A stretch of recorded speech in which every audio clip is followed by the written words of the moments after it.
महात्मा गांधी प्रभावशाली व्यक्तित्व। महात्मा गांधी जी एक प्रतिभाशाली और प्रभावशाली व्यक्तित्व के धनी थे। उन्होंने कभी नहीं कहा कि मुझे कोई महात्मा या राष्ट्रपिता कहे। आर्टिकल 18 के अंतर्गत केवल शिक्षा यानी टैलेंट के आधार पर या मिलिट्री के आधार पर किसी को टाइटल दिया जाता है, किसी अन्य आधार पर नहीं। सुभाष चंद्र बोस जी ने उन्हें राष्ट्रपिता का दर्जा दिया। आज सुभाष चंद्र बोस जी के समर्थकों को यह बातें सोचनी चाहिए।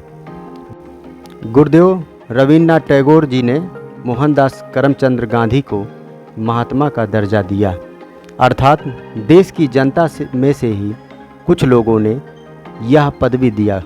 उन्होंने उसकी मांग या कहिए लालसा कभी नहीं की। और सही तरह से देखा जाए तो गांधी जी के अंदर दिखावा नाम मात्र भी नहीं था। वे चाहते तो अपने जीवन को ऐश आराम के जीवन में बदल सकते थे, परंतु ऐसा उन्होंने कभी नहीं किया।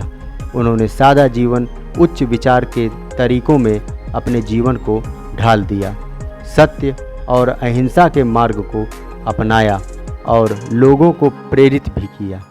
वे कभी नहीं जानते थे कि उनके साथ बहुत से ऐसे लोग भी हैं जो धर्म, सत्य और अहिंसा का नाजायज़ फ़ायदा उठाकर अधर्म और हिंसा का मार्ग अपनाकर मानवता की हत्या करेंगे।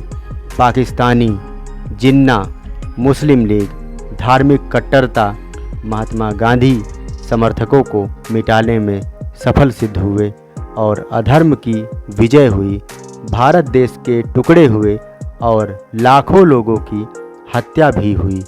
फिर भी आज हमारा देश प्रयास में लगा है कि पाकिस्तानी विचारधारा, हिंसा, गैर मानवीय कार्य को गांधीवादी विचारधारा से मिटाया जाए।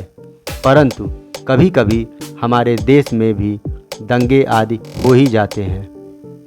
पूरे पाकिस्तान और बांग्लादेश को महात्मा गांधी जी की मूर्ति की पूजा करनी चाहिए कि उनकी वजह से आप बंटवारे में सफल हो गए और अब तो उनके सिद्धांतों को मान लीजिए और शांति से रहिए।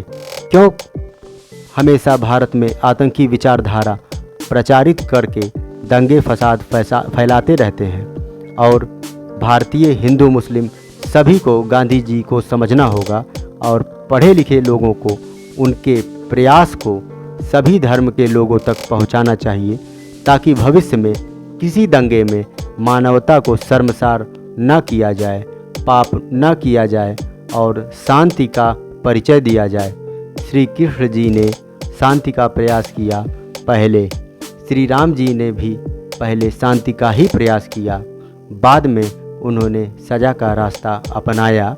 इसी तरह से महात्मा गांधी जी भले ही मंदिर एक ही बार गए, परंतु मरते समय उन्होंने श्री राम बोलकर यह सिद्ध कर दिया कि श्री राम की तरह जीवन जीने में बाधा उत्पन्न करने वाले विचार को पाकिस्तान और वर्तमान समय में बांग्लादेश भेज दिया गया और श्री राम के विचारधारा को मानने वाले लोगों के लिए भारत देश का चयन किया। तो उनके विचार की पूजा की जानी चाहिए। व्यक्ति अमर नहीं होता, परंतु विचार अमर हो जाते हैं। आज गांधी जी के विचार से अमर हैं और अमर रहेंगे। महात्मा गांधी जी की जय। भारत माता की जय। राम राज्य क्या है, इस पर हम अगले वीडियो में चर्चा करेंगे और अपडेट पाने के लिए आप हमारे चैनल को सब्सक्राइब कर लीजिए और अच्छा लगने पर अपने दोस्तों के साथ शेयर भी कीजिए, कमेंट भी किया कीजिए। जय हिंद, जय भारत, जय हिंदुस्तान। भारत माता की जय।